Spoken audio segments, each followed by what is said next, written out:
I veliki pozdrav Matek, s vama danas rekli poredimo da će 7. svemir ispasti sa turnira moći. Subite se na kanalu da poznate deo Matek sklada, najjači sklad na Balkanu. Krenimo na video. Neću kad ostvarim te snove jer znam kako je kad nema.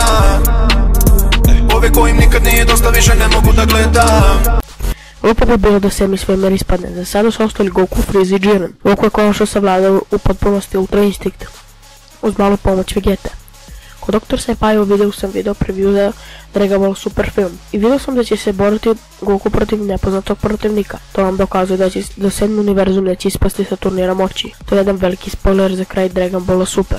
Goku će sigurno poratiti Jirena zajedno sa Freezom. Nadam se svoj klip, ako jeste lajkujte ga, hvala na 200 suba, najjače, a mi se vidimo, pozdrav!